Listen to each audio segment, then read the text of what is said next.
Hello everyone, कैसे हैं आप सब। आशा करता हूँ आप लोग बढ़िया ही होंगे और आप लोग एग्जाम की तैयारी और अच्छे तरीके से चल ही रही होंगी। तो आज के इस वीडियो में आपको करवाने वाला हूँ ज्योग्राफी के यानी कि भूगोल के आंसर की को। मॉडल पेपर जो कि जारी कर दिया गया था आप लोगों को बोर्ड की तरफ से, उसके आंसर की को आज के इस वीडियो में देखेंगे। ज्योग्राफी के आंसर की को यानी कि इसके सॉल्यूशन को। तो आप लोग वीडियो को अच्छे से और ध्यानपूर्वक देखिएगा, क्योंकि इसी से डायरेक्ट क्वेश्चन भी आपके एग्जाम में कई सारे क्वेश्चन आपको देखने को मिल जाएगा। ठीक है, तो आप लोग अच्छे से और ध्यानपूर्वक इस वीडियो को देखिएगा। आपके बोर्ड एग्जाम में टोटल क्वेश्चन रहेंगे 70 और सिर्फ आपको बनाने हैं 35 ही। 70 ऑब्जेक्टिव क्वेश्चन आपके एग्जाम आपसे पूछा जाएगा और सिर्फ आपको बनाना है 35 ही। ठीक है, इसको याद रखिएगा। अब चलिए शुरू करते हैं फर्स्ट क्वेश्चन से। और पहला क्वेश्चन है हमारा कि इनमें से नरमा किससे संबंधित है, जूट से या कपास से। तो कपास से नरमा संबंधित है, यानी ऑप्शन नंबर बी हो जाएगा। अगला क्वेश्चन क्या हमारा कि इनमें से कौन आर्थिक भूगोल का एक उप क्षेत्र नहीं है। तो पहले तो हमें ये पता होना चाहिए ना कि आर्थिक भूगोल का एक उप क्षेत्र कौन है। तो संसाधन भूगोल, कृषि भूगोल और औद्योगिक भूगोल, ये तीनों जो है ये आर्थिक भूगोल का एक उप क्षेत्र है। लेकिन लिंग भूगोल जो है ये आर्थिक भूगोल का एक उप क्षेत्र नहीं है, यानी ऑप्शन नंबर डी हो जाएगा। अगला क्वेश्चन है कि किसने नवनिश्चयवाद की संकल्पना को प्रस्तुत किया था। तो ग्रिफिथ टेलर ने नवनिश्चयवाद की संकल्पना को प्रस्तुत किया था। ऑप्शन नंबर सी हो जाएगा। नेक्स्ट क्वेश्चन क्या है हमारा कि निम्नलिखित में से कौन विरल जनसंख्या वाला क्षेत्र नहीं है। तो विरल जनसंख्या वाला क्षेत्र दक्षिण पूर्वी एशिया जो है ये नहीं है। विरल जनसंख्या वाला क्षेत्र कौन नहीं है, तो दक्षिण पूर्वी एशिया। ऑप्शन नंबर सी हो जाएगा। अगला क्वेश्चन है कि निम्नलिखित महादेशों में से किस महादेश में जनसंख्या वृद्धि दर जो है वो सर्वाधिक यानी सबसे ज्यादा है। तो अफ्रीका महादेश में जनसंख्या वृद्धि दर जो है वो सर्वाधिक यानी सबसे ज्यादा है। अगला क्वेश्चन है जनांकी एक उपशाखा है। जनांकी जो है ये उपशाखा किसका है, तो जनसंख्या भूगोल का। जनांकी जो है ये जनसंख्या भूगोल का एक उपशाखा है, यानी ऑप्शन नंबर बी हो जाएगा। अगला क्वेश्चन है इनमें से कौन मानव विकास के स्तंभ है। चार ऑप्शन में से आपको बताने कि मानव विकास के स्तंभ कौन से हैं। तो क्षमता, उत्पादकता, सतत पोषणीयता, ये तीनों जो है ये मानव विकास के स्तंभ है, यानी ऑप्शन नंबर डी हो जाएगा। अगला क्वेश्चन क्या हमारा कि इनमें से कौन जन स्थानांतरण का प्रतिकर्ष कारक नहीं है। क्वेश्चन क्या होना चाहिएगा, क्वेश्चन कर रहा है कि इनमें से कौन जन स्थानांतरण का प्रतिकर्ष कारक नहीं है। कौन नहीं है, तो देखिए रोजगार के जो अवसर है ये जन स्थानांतरण के प्रतिकर्ष कारक नहीं है, यानी कि ऑप्शन नंबर डी हो जाएगा, रोजगार के अवसर।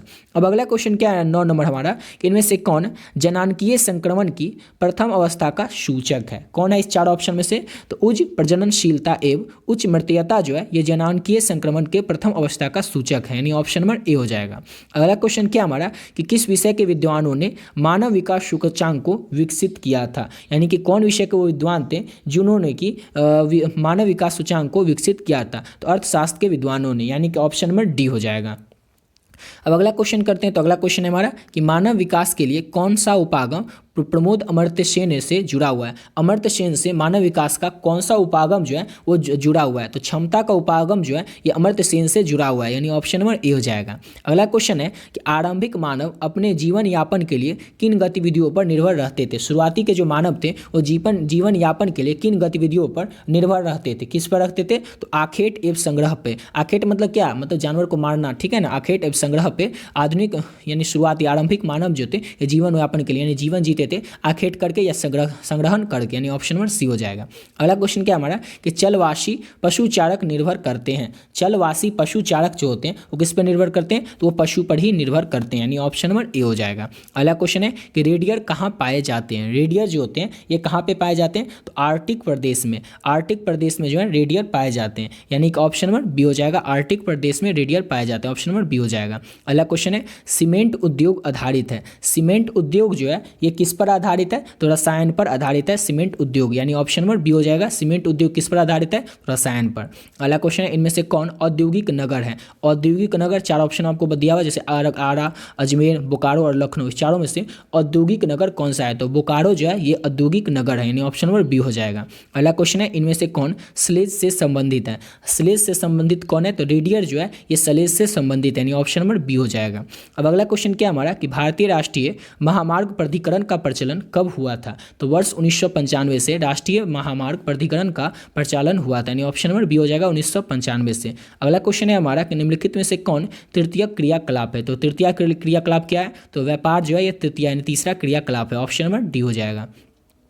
अगला क्वेश्चन है कि किस समुद्री मार्ग पर ऑकलैंड अवस्थित है। समुद्री किस वो कौन सा समुद्री मार्ग है जिस पर कि ऑकलैंड जो है वो अवस्थित है। तो दक्षिणी प्रशांत पर ऑकलैंड जो है ये अवस्थित है। ऑप्शन नंबर बी हो जाएगा। अगला क्वेश्चन है किस नदी पर, क्वेश्चन है हमारा कि किस नदी पर डुलेस डर्फ पतन अवस्थित है। किस नदी पर ना डुलेस डर्फ पतन जो है वो अवस्थित है। तो राइन नदी पर, यानी ऑप्शन नंबर ए हो जाएगा। राइन नदी पर डुलेस डर्फ पतन जो है ये अवस्थित है। ऑप्शन नंबर ए हो जाएगा।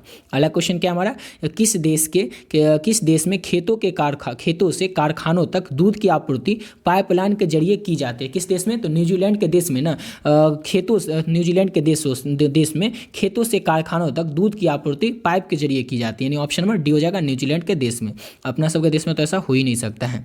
अगला क्वेश्चन है कि भारत में मुक्त आकाश नीति कब प्रारंभ की गई थी, यानी शुरू कब की गई थी, तो 1992 में शुरू की गई थी भारत में मुक्त आकाश नीति, यानी ऑप्शन नंबर सी हो जाएगा। अगला क्वेश्चन है कौन सा संस्था प्रतिवर्ष मानव विकास रिपोर्ट प्रकाशित करती है, तो यूएनडीपी जो है ये संस्था है जो कि प्रतिवर्ष यानी हर एक साल मानव विकास रिपोर्ट को प्रकाशित करती है। याद रखिएगा यूएनडीपी, मोस्ट इंपॉर्टेंट क्वेश्चन है इस साल के लिए। अगला क्वेश्चन है गहन जीविका कृषि पाई जाती है। गहन जीविका कृषि जो है कहाँ पे पाई जाती है, तो दक्षिण पूर्व एशिया में गहन कृषि जो है, गहन जीविका जो होती है, जीविका कृषि ये पाई जाती है।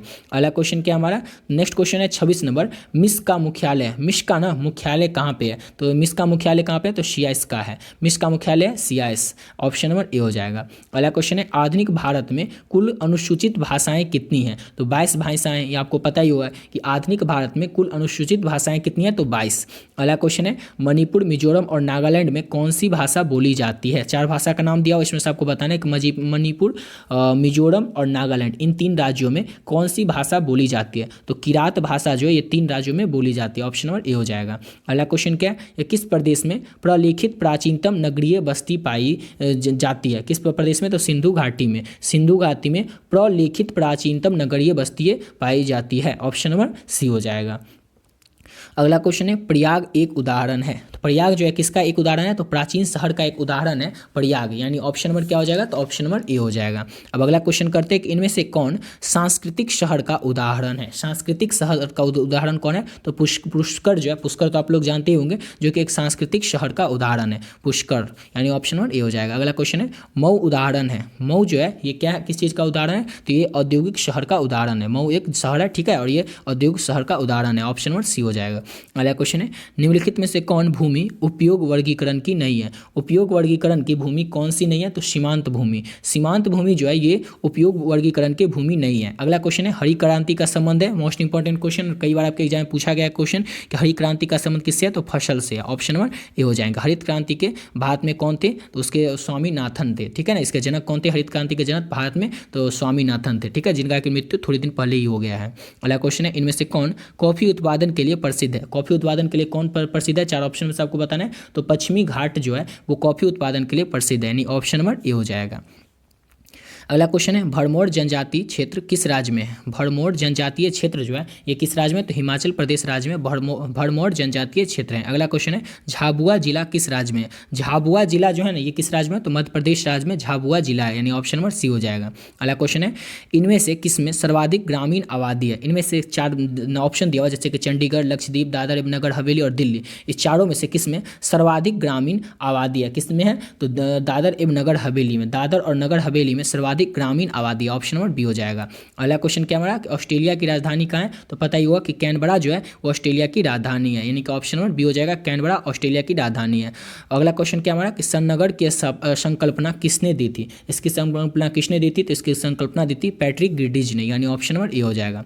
अगला क्वेश्चन है कि झारखंड में कोयला का खान कहाँ पे है, तो झारखंड में कोयला का खान जो है कहाँ पे है, तो झरिया में, यानी कि ऑप्शन नंबर सी हो जाएगा। झारखंड के झरिया में कोयला का खान है। अगला क्वेश्चन है घाटशिला कहाँ है। घाटशिला जो है ये कहाँ पे है, 4 ऑप्शन में से आपको बताना है, तो झारखंड में घाटशिला जो है वो है, यानी कि ऑप्शन नंबर सी हो जाएगा।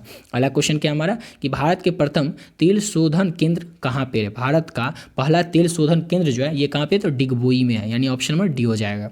अगला क्वेश्चन है इनमें से कौन राष्ट्रीय राजमार्ग दिल्ली और कोलकाता को वाराणसी से होकर जोड़ता है, तो NH2 राष्ट्रीय राजमार्ग जो है दिल्ली और कोलकाता को वाराणसी से होकर जोड़ता है। अगला क्वेश्चन है दक्षिण मध्य रेलवे का मुख्यालय कहाँ अवस्थित है, तो दक्षिण मध्य रेलवे का जो मुख्यालय है वो सिकंदराबाद में अवस्थित है, ऑप्शन नंबर ए हो जाएगा।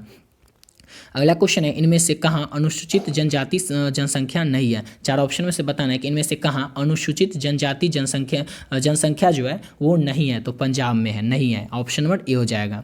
अगला क्वेश्चन है कि 47 नंबर क्वेश्चन, 47 नंबर क्वेश्चन है कि तारापुर संबंधित है। तारापुर संबंधित जो है ये परमाणु ऊर्जा से संबंधित है, यानी ऑप्शन नंबर ए हो जाएगा। तारापुर परमाणु ऊर्जा से संबंधित है। अगला क्वेश्चन है, इनमें से कौन धार्मिक नगर है। चार ऑप्शन में से बताना है कि इटारसी, कटनी, कंडाला। या चार इनमें से कोई नहीं। इनमें से धार्मिक नगर कौन है, तो इन चार ऑप्शन में से आपको बताना है कि धार्मिक नगर है इटारसी। ऑप्शन नंबर ए हो जाएगा। इटारसी जो है धार्मिक नगर है।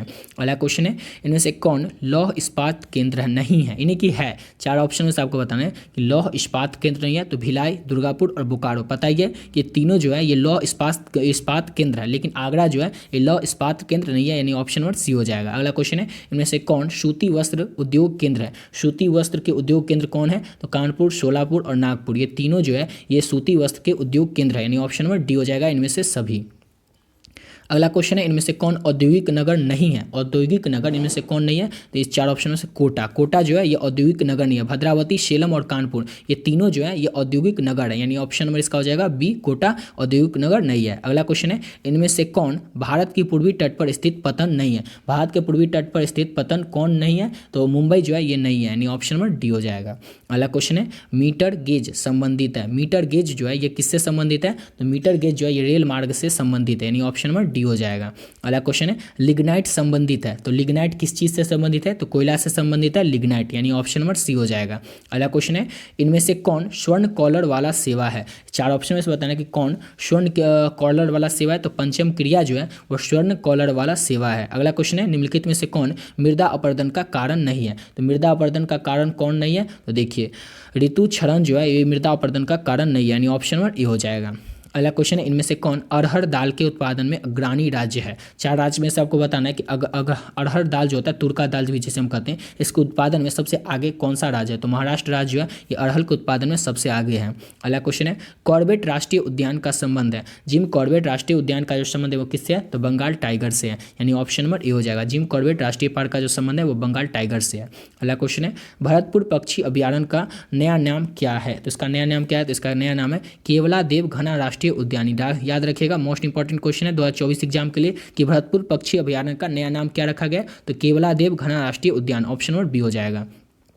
अगला क्वेश्चन है, निम्नलिखित में से कौन ऊर्जा का अनवीकरणीय स्रोत है। ऊर्जा का अनवीकरणीय स्रोत कौन है, तो ताप जो है ये ऊर्जा का अनवीकरणीय स्रोत है। अगला क्वेश्चन है, इनमें से कौन भूतापीय ऊर्जा से संबंधित है। भूतापीय ऊर्जा से कौन संबंधित है, तो ऑप्शन नंबर बी हो जाएगा पूगा घाटी। पूगा घाटी जो है ये भूतापीय ऊर्जा से संबंधित है। अगला क्वेश्चन है, बंगाल रूबी का संबंध किस खनिज से है, तो बंगाल रूबी का जो संबंध है वो अभ्रक से है, यानी ऑप्शन नंबर सी हो जाएगा। अगला क्वेश्चन है, इनमें से कौन एक नियोजित नगर है। चार नगर का नाम दिया, इसमें से बताना है कि नियोजित नगर कौन है, तो चंडीगढ़ जो है वो एक नियोजित नगर है। ऑप्शन नंबर ए हो जाएगा। क्वेश्चन देख लिए कि इनमें से कौन एक नियोजित नगर है, तो चंडीगढ़। ऑप्शन नंबर ए हो जाएगा। अगला क्वेश्चन है, निम्नलिखित में से कौन उत्तर भारत का एक नगर नहीं है। उत्तर भारत का एक नगर कौन नहीं है, तो पुणे जो है ये उत्तर भारत का एक नगर नहीं है। धनबाद, आगरा और श्रीनगर उत्तर भारत का एक नगर है, लेकिन पुणे एक उत्तर भारत का नगर नहीं है। अगला क्वेश्चन है, इनमें से कौन प्रमुख चावल उत्पादक राज्य नहीं है, तो प्रमुख चावल उत्पादक राज्य जो है राजस्थान नहीं है। ऑप्शन नंबर डी हो जाएगा। उत्तर प्रदेश, बिहार और पश्चिम बंगाल ये प्रमुख भारत के चावल उत्पादक राज्य हैं। अगला क्वेश्चन है, इनमें से कौन उत्तर भारत की नदी नहीं है। उत्तर भारत की नदी कौन नहीं है, तो गोमती नदी जो है उत्तर भारत की नदी नहीं है। पेरियार, कृष्णा और पेन्नार ये तीनों जो है ये उत्तर भारत की नदी है, लेकिन गोमती जो है ये उत्तर भारत की नदी नहीं है। अगला क्वेश्चन है, अंकलेश्वर किस राज्य में स्थित है। कई बार आपके एग्जाम में पूछा गया क्वेश्चन है कि अंकलेश्वर किस राज्य में स्थित है, तो गुजरात राज्य में स्थित है अंकलेश्वर, यानी ऑप्शन नंबर ए हो जाएगा। अगला क्वेश्चन है, इनमें से शिव समुद्रम का संबंध किससे है। शिव समुद्रम का जो संबंध है चार ऑप्शन में से वो किससे है, तो जल विद्युत से है। जल विद्युत से शिव समुद्रम का संबंध है। अगला क्वेश्चन है, इनमें से कौन प्रदूषक है। चार ऑप्शन से बताना है कि प्रदूषक कौन है, तो सल्फर डाइऑक्साइड जो है वो प्रदूषक है। ऑप्शन नंबर सी हो जाएगा। और लास्ट क्वेश्चन क्या हमारा कि निम्नलिखित में से कौन हेपाटाइटिस का कारण है। हेपाटाइटिस का कारण क्या है, तो जल प्रदूषण जो होता है वो होता है हेपाटाइटिस का कारण, यानी ऑप्शन नंबर ए हो जाएगा। इसी के साथ वीडियो पे कंप्लीट करते हैं। आशा करता हूँ आप लोग को वीडियो अच्छा लगा होगा। तो मिलते हैं नेक्स्ट वीडियो में क्या करेंगे, इसके सब्जेक्टिव क्वेश्चन को करेंगे। देख लीजिए जैसे सब्जेक्टिव क्वेश्चन कितना सिंपल सा क्वेश्चन है कि मानवतावाद क्या है, उत्पादक जनसंख्या क्या है, अपकर्ष एवं प्रतिकर्ष कारक में अंतर बताइए, सामूहिक कृषि क्या है, रबर उत्पादक किन्हीं दो देशों के नाम लिखिए। एकदम सिंपल सा क्वेश्चन है। इस सभी क्वेश्चन को नेक्स्ट वीडियो में करेंगे। तो आप लोग चैनल को सब्सक्राइब जरूर कर लीजिएगा ताकि आने वाली वीडियो की नोटिफिकेशन मिलती रहे। आने वाले वीडियो में इसके सब्जेक्टिव क्वेश्चन को करेंगे। ठीक है, तो मिलते हैं नेक्स्ट वीडियो में।